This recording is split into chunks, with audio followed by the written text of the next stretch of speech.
Then the number of people turning off the subscription was like damaging in a way, is let's call it like $1, right? Because you renew at a certain rate, and then if you do 2 weeks, you renew at a better rate.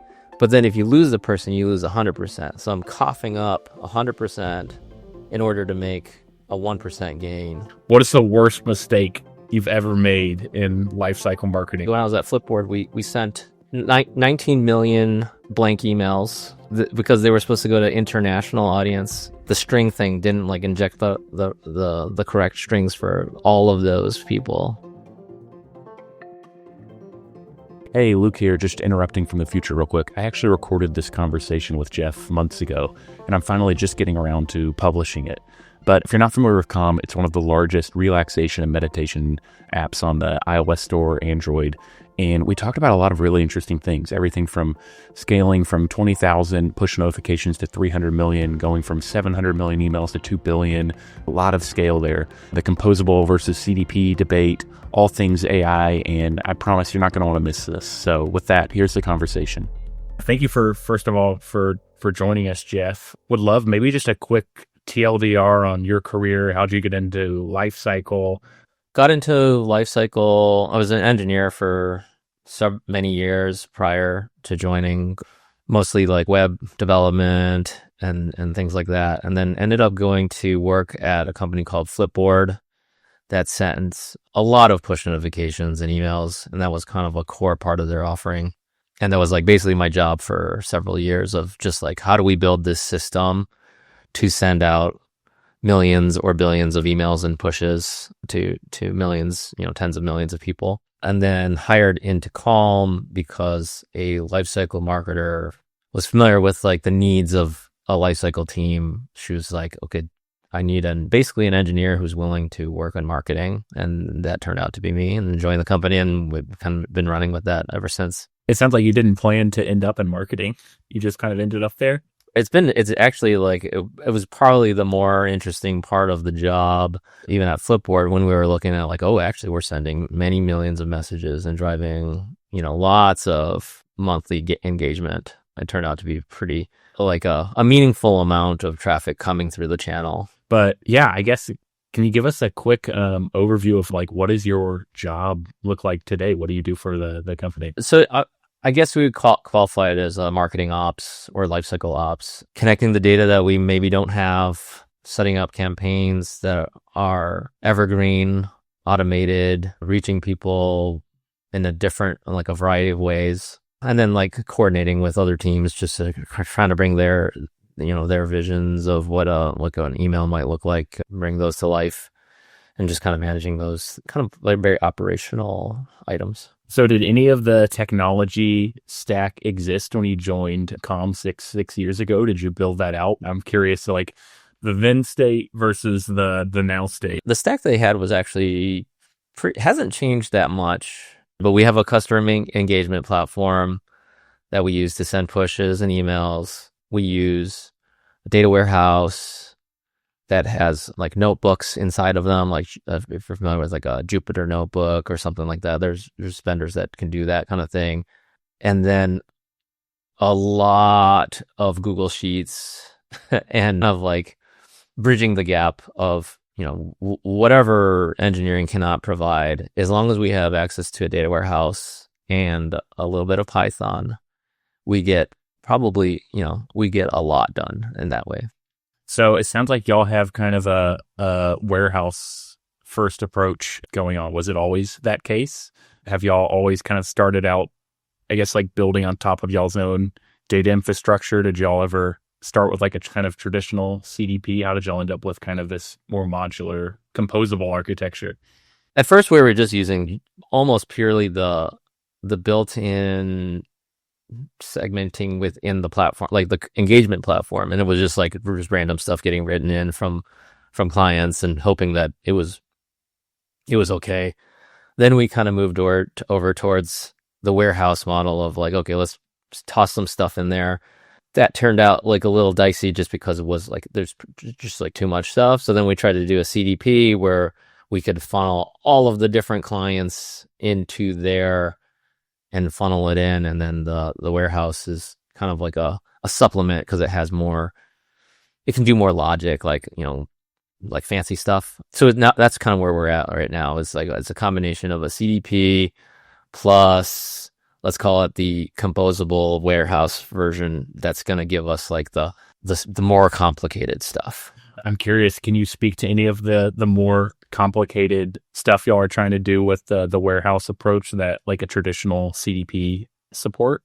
I'm assuming it's probably some more nuanced product usage data, other systems in y'all's stack that just doesn't live within the CDP, maybe things outside of kind of the traditional behavioral data. I've been toying with some of those things and trying to work with data science a little bit to kind of get these things, but like there's more complex things of even just like somebody who was active has become a dormant user for the last X number, like 2, 3, 4 consecutive weeks.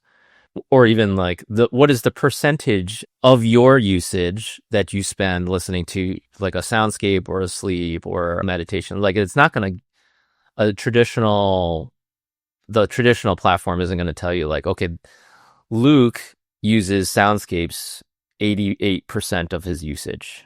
And, like, then I would know, okay, based on that, you're probably not going to want to do basically anything else. So I shouldn't even bother trying to send you like music or something like that. Or at least there's a chance we could, but like, let's just play the numbers and we have a more 88% likelihood that you'll consume a soundscape.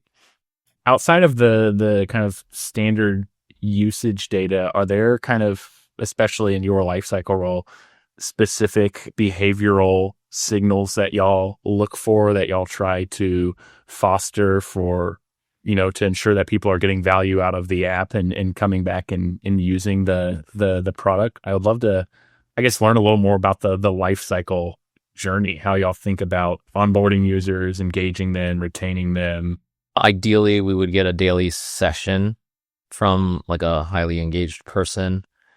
Some people go on 1,000-day streaks, 2,000-day streaks, but that's not, that's pretty, those are probably like the 1%ers.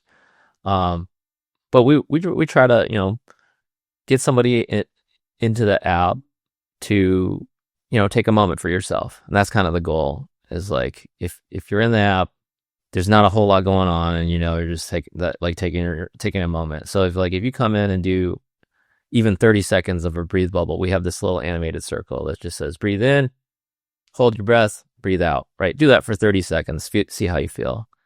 If we can get people to do that, that's what we're hoping for. And then, ideally, we'll drive some revenue from that. It's actually really interesting because I used to be a big tennis player.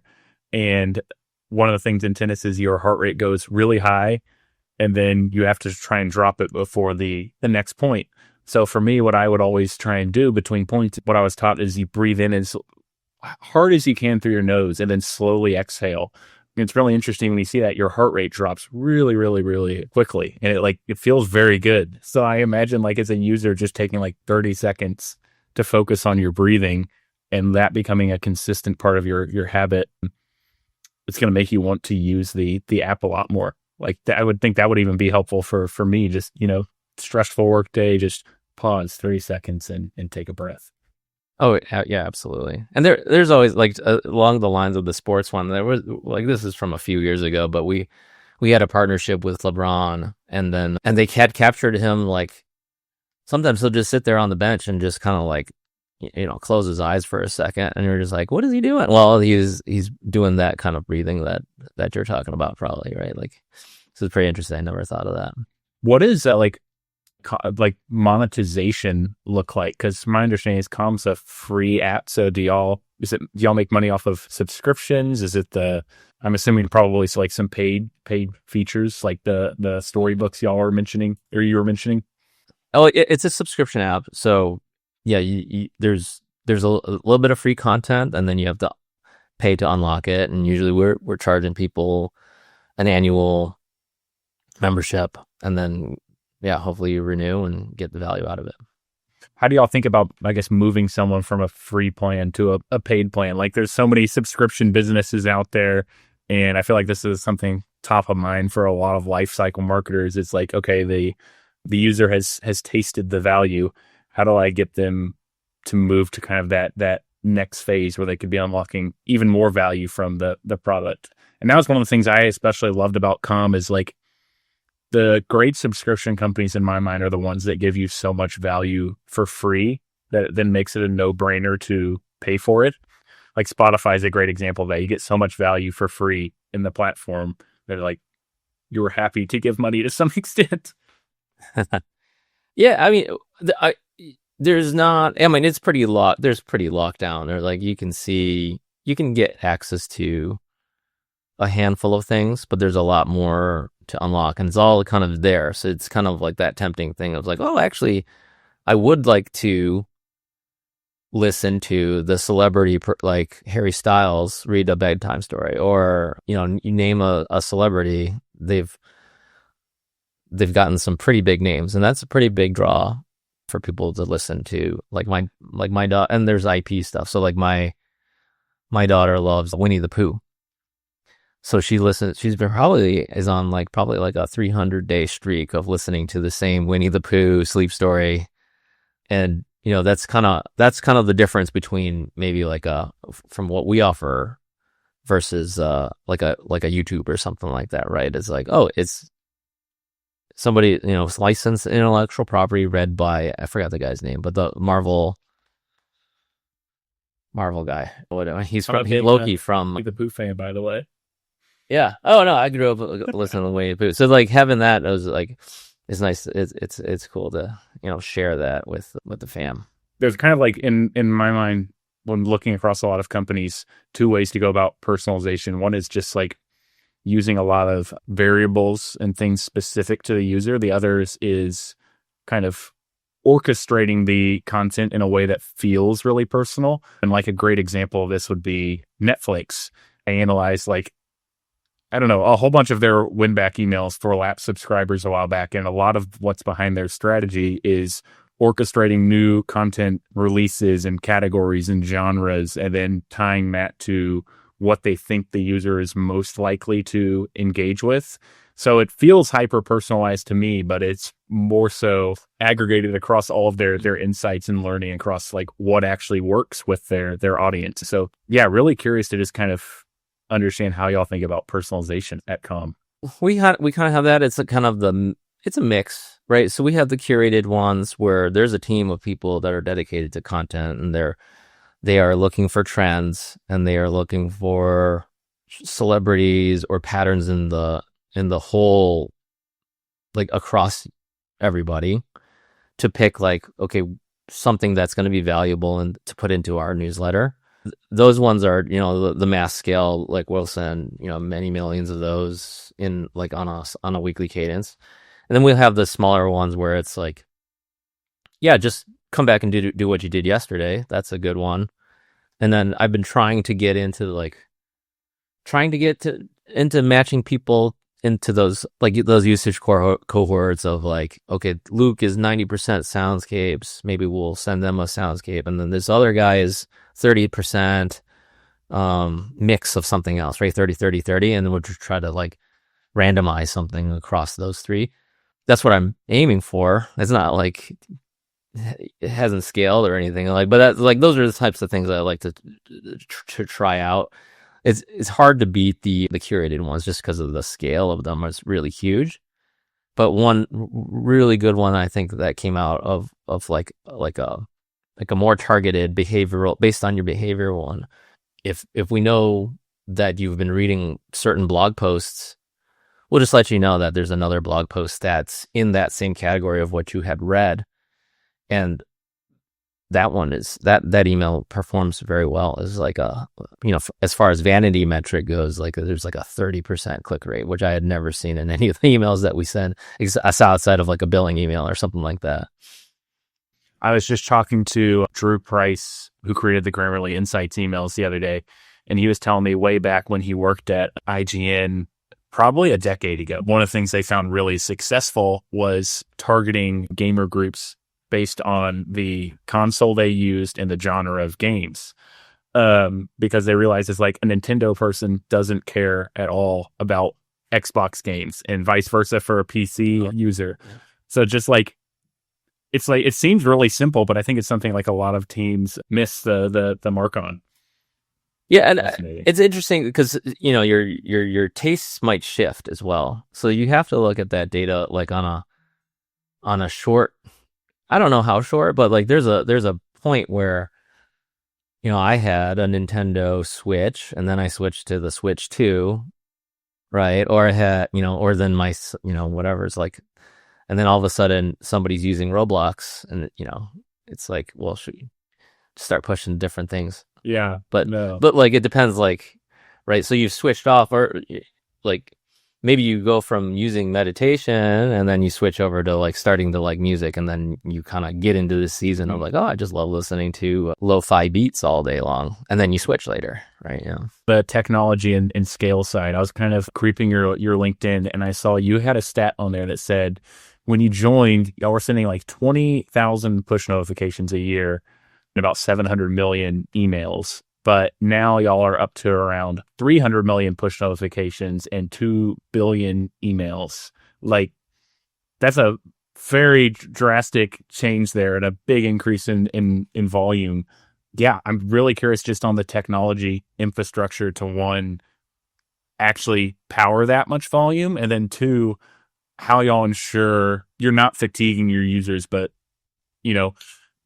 providing value and seamlessly tying that those comms channels into the actual product experience. So a lot of that volume, let's see, we started out because we didn't do push at all. I mean, 20,000 was just basically zero. We grew that because the product team became more interested in like, okay, push is actually a valuable channel, like let's pursue it more. So then we just, by paying attention to it, it grows. And there's still a lot of work to be done, but we send, like behavioral related things like, okay, yeah, you completed a goal, transactional, like, thanks for doing this, or, great job doing that, or, hey, we didn't see you last week, why don't you come back and do this, that kind of stuff. A lot of the email volume has grown out of kind of nailing down a template that our marketing team, like I was referencing before, like our content and marketing team, they can provide the content for it rather than having to come through us so much. So now they have built out a team of writers that are pushing out email, along with blogs and other things, but like they have that, like, that kind of will to fill out the newsletter and send it to 20 million people every week. And that's tons of the volume, is like this weekly, providing the tool that the other team can use and stay within like our personal, like our team's framework of like, what's it supposed to look like? What's the audience? And then they just run with it. Yeah. And then from like a messaging standpoint, do y'all have kind of specific groupings of things y'all send? Like, I imagine like nudging people to use the app, or nudging people when, a new thing drops that they care about. How do y'all kind of think about, I guess, the different types of messages that actually move the needle, and what have you seen move the needle? Big sale, Black Friday things obviously move the needle.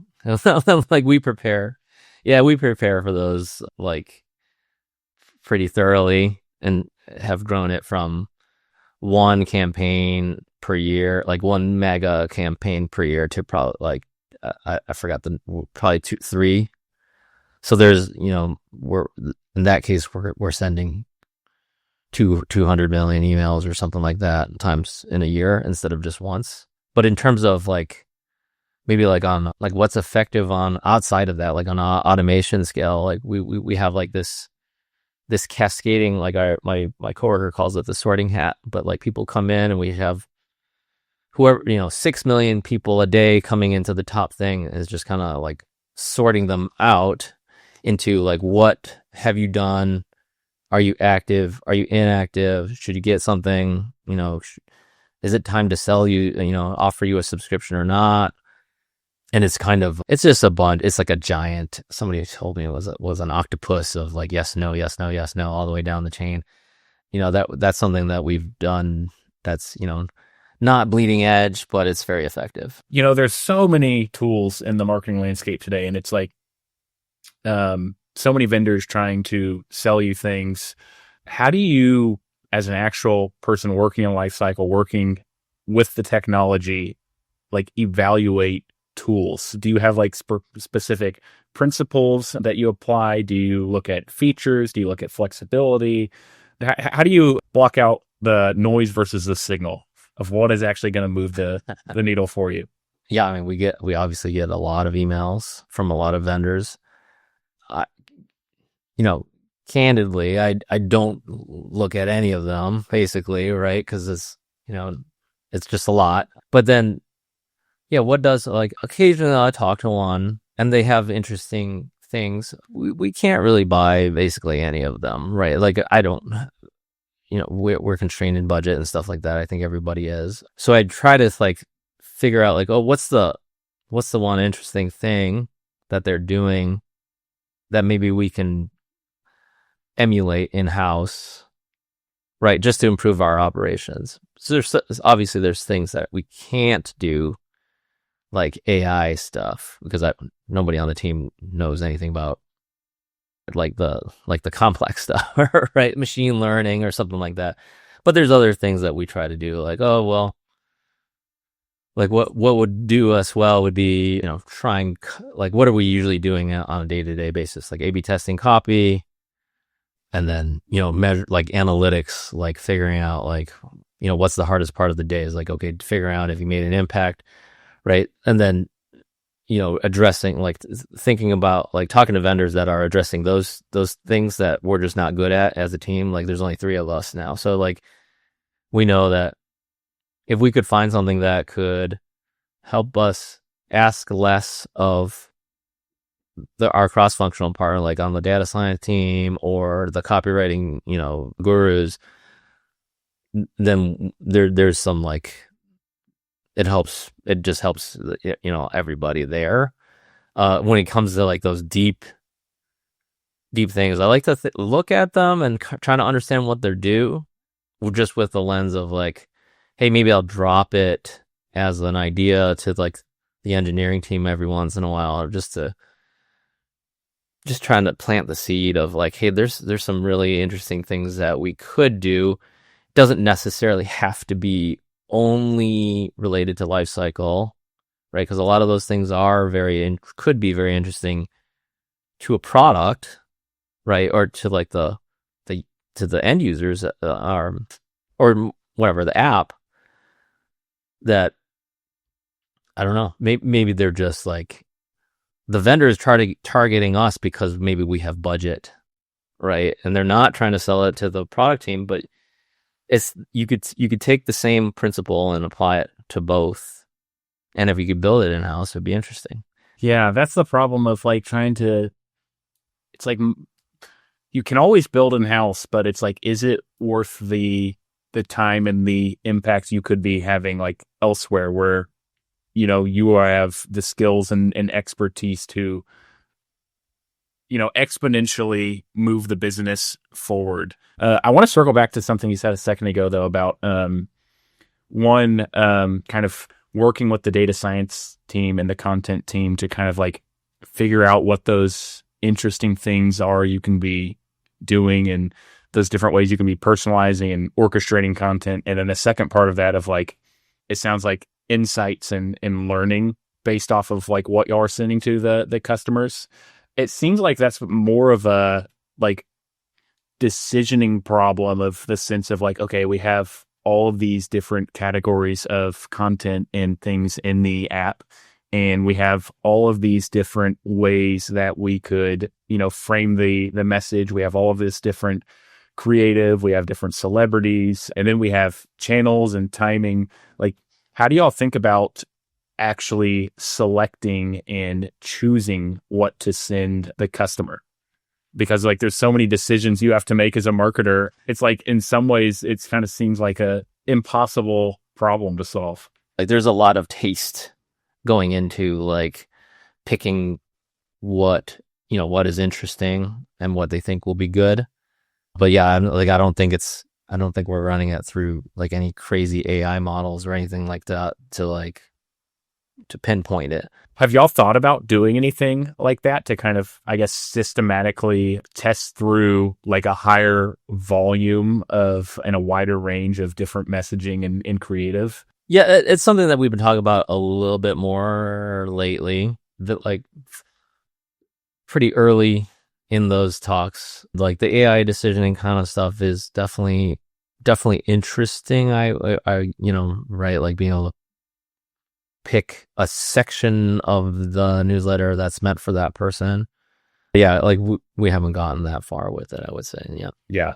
Makes sense. It's always something like, oh, wouldn't it be great if, right? Like, yeah, and trying to prioritize, the immediate short-term impact KPIs you're required for, and then expand into these new areas is always challenging. I find that really difficult to balance even in my own job of like, I have all these ideas of things I know wouldn't move the needle, but you're responsible for the plates you're carrying today and trying to figure out how to balance those plates and then always add more plates on top.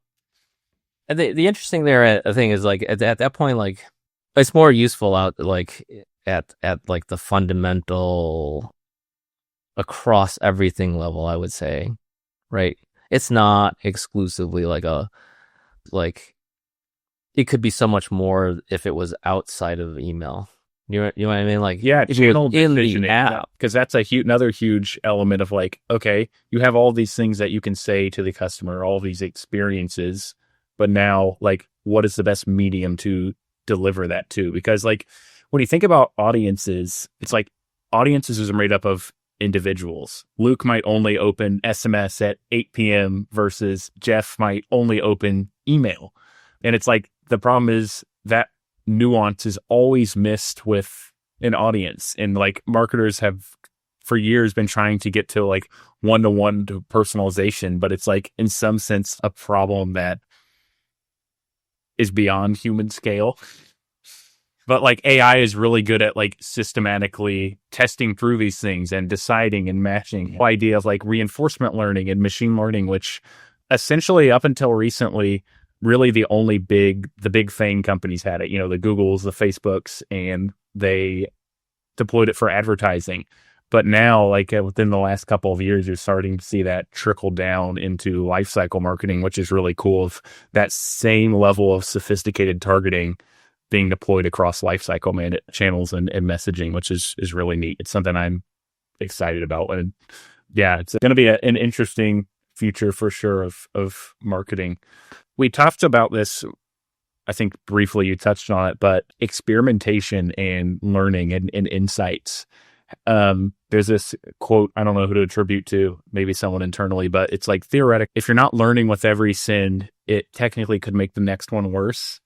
So do y'all have some sort of framework internally or just maybe like principles of like, okay, we have this hypothesis and we think this will happen, but maybe that doesn't happen or it does happen, of where you can roll those learnings continually into sends. Maybe that's, emotional cues for subject lines. Maybe that is specific calls to action. Yeah, that's newer, I think, for us. It's definitely a newer thing that we've started testing tone and,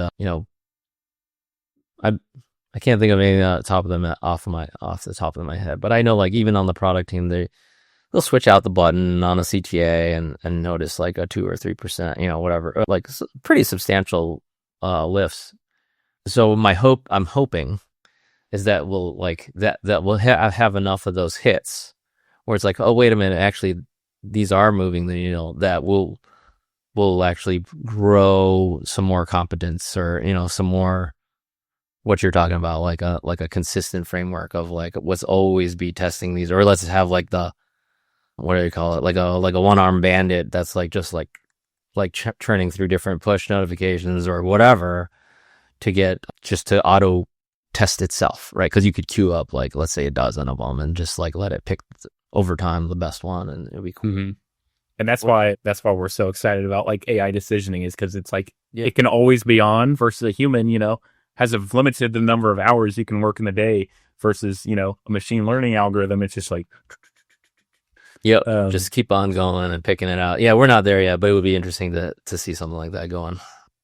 is there a experiment that comes to mind that either went well and you learned a lot from it, or didn't work well and you learned a lot from it? Like, I don't know, most wildest experiment you've ever run in lifecycle, something that caught you by surprise. I mean, it's not wild, but it's just kind of, it's what makes it hard. Like, I think it makes you think a lot harder about like when you're testing new things.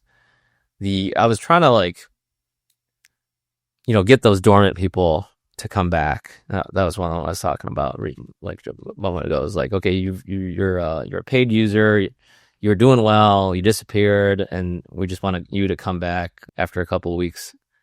And we got a mild result of like 1% or something like that. But then the people turning off the subscription was like damaging in a way. And it's kind of weird because it's like, I'm trying to help these people, or, like re-engage with it. But then it's almost any notification, whether it's good or bad, or even the best one, is just like, in a lot of cases, reminding people to cancel. Mm-hmm. So it's very important and to watch that very closely, which I hadn't really considered, because I was thinking like, oh, the upside is we'll get, X number of people up this curve, like up the retention curve of doing, something like on a regular basis. But then it's like the incremental value of moving from 1 active week to 2 active weeks is, let's call it like $1, right? Because you renew at a certain rate. And then if you do 2 weeks, you renew at a better rate. But then if you lose the person, you lose 100%. So I'm coughing up 100% in order to make a 1% gain, like if they canceled, right? So it's just like, the math doesn't work on this one. So now I'm like, I don't even know if I want to send messages to paying people at all ever. Like, it makes me question it. Like the set it and forget it motion. Yeah, I mean, it's the risk. It has to be really good to if it's to a paying user. Mm-hmm. The bar for what it produces, or the outcome, needs to be really definitely better than turning it off. Yeah. I don't know how to phrase it. How do y'all like tie that back to, like, I guess the message impacted the unsubscribe?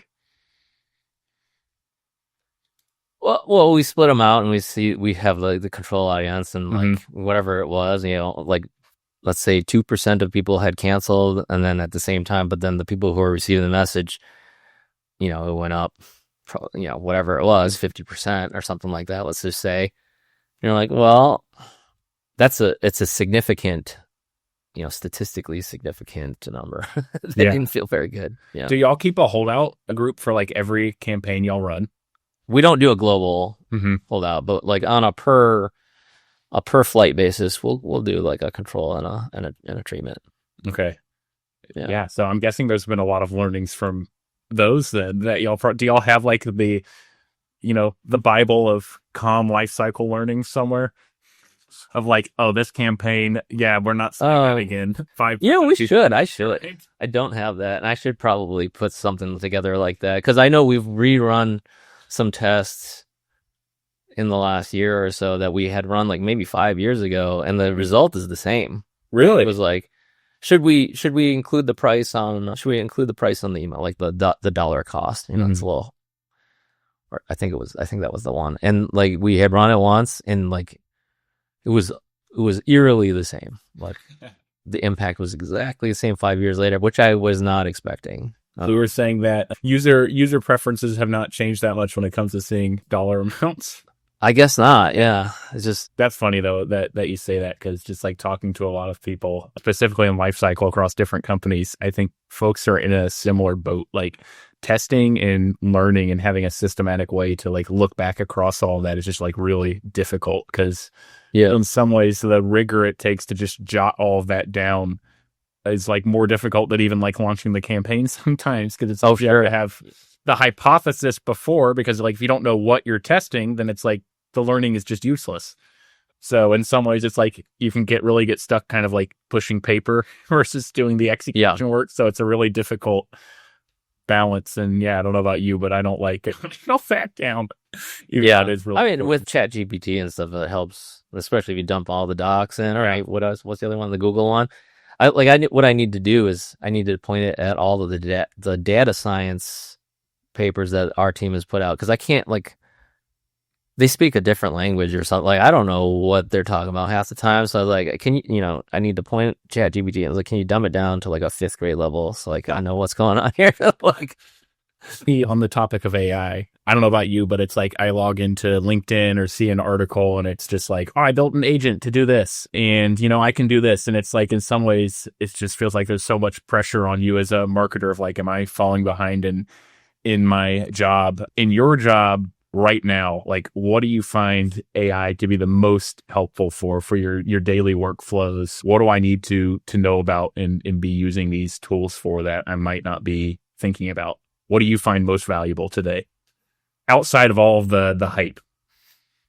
I mean, I definitely am using ChatGPT to figure out some of the statistic stuff, or like figure out how to target an audience, doing that warehouse first model, because we're just kind of doing it like ad hoc, so that helps. And like, I've learned so much like on how to use like the kind of the data science stuff, and then turn it into like actual actionable things that we use. And that's just like, it's just spitting out code, and it's not cursor or anything. It's just like, here's a 30-line SQL query that can, it can have real monetary value. So that's definitely helpful. I would definitely encourage people to learn more SQL by doing like the chatting with ChatGPT to kind of get like a handle on things.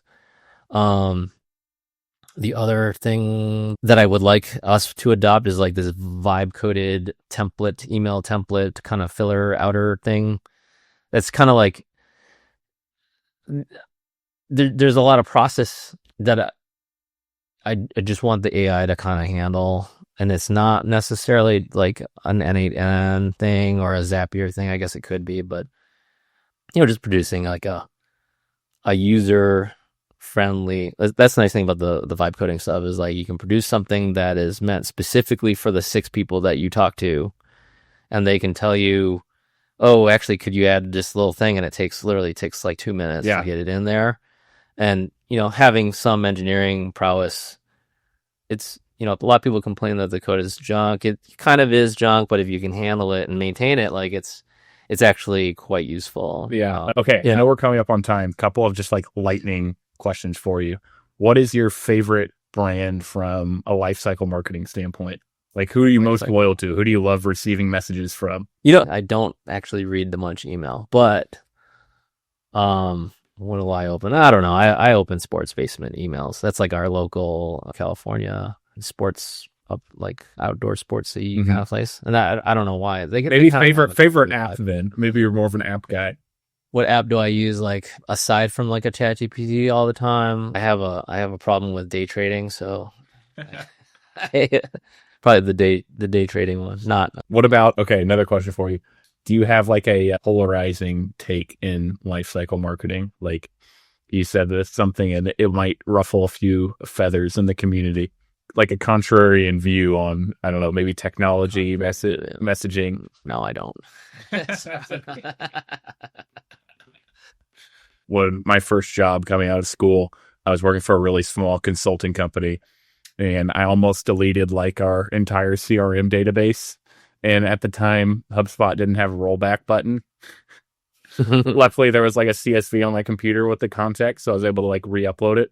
What is the worst mistake you've ever made in lifecycle marketing? Like where you were just, I don't know, really panicked, things were on fire. Yeah, that's a good one. So I had sent, like when I was at Flipboard, we sent 19 million blank emails because they were supposed to go to international audience, and then like the string thing didn't like inject the correct strings for all of those people. And it was literally just, yeah, we got a lot of Twitter comments of like, what, did you need something? Like, it wasn't great, but not the end of the world. I feel like more so than any other job, like marketing, especially lifecycle marketing, it's like there's no undo button once you hit send on that message, and you just have to live with the consequences. Knock on wood, we haven't messed up anything super major. So, but yeah, blank emails still better than that's it. Better than deleting a CRM. What about like just best advice for someone who wants to get better at Martech personalization, like someone entering lifecycle today? What skills do they need to have? What should they be researching? Where should they be investing their time? I guess get to know get a good bead on who the customer is. I think like what's the ICP, ideal customer profile. There's the ideal ones, and then there's like what does your actual customer profile look like? Because maybe your audience doesn't quite match that.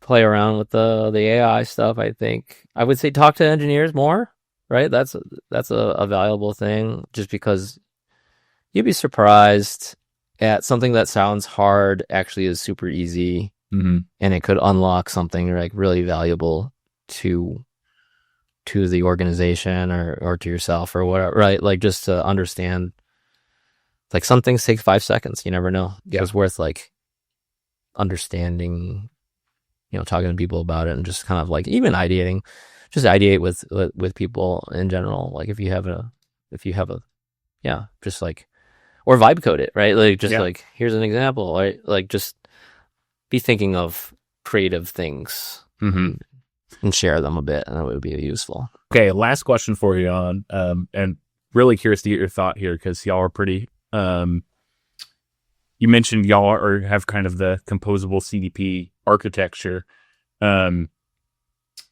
We find that like just a lot of marketing teams in general are like, they want to execute campaigns and they want to do these cool things, but they can't get the actual data they need.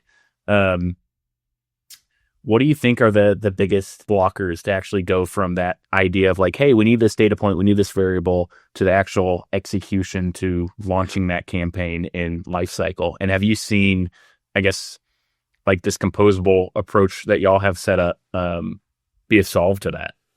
Gotcha. What's the easiest way? Get access to the data warehouse and then figure out through ChatGPT. Because there's so much stuff, like, all of your product analytics are coming out of there too. And all of your users are in there too, right? So if you can figure that out, maybe it's a high ask for a marketer, but a marketer that can, is able to figure some of that stuff out is going to be able to produce some very high value stuff, I would assume. I would not. Do you think that's possible with just like a traditional CDP that's not connected to the warehouse? No. Interesting. Yeah, I guess not surprising for me. I work for the company that created the composable CDP. So yeah, but I love hearing from other people. I've obviously drunk the Kool-Aid and am biased, but yeah, really interesting and fascinating hearing you say that. But yeah, it's been a wonderful conversation. I know we're over time, but anything you want to shout out or plug? Anything you're excited about that's coming down the pipeline? Yeah, I do share stuff on LinkedIn occasionally about like vibe coding and, actual AI, messing around with AI to actually do things in lifecycle. Happy to discuss, kind of the possibilities there, that kind of stuff. Yeah, I really appreciate the time. And yeah, this has been a great conversation.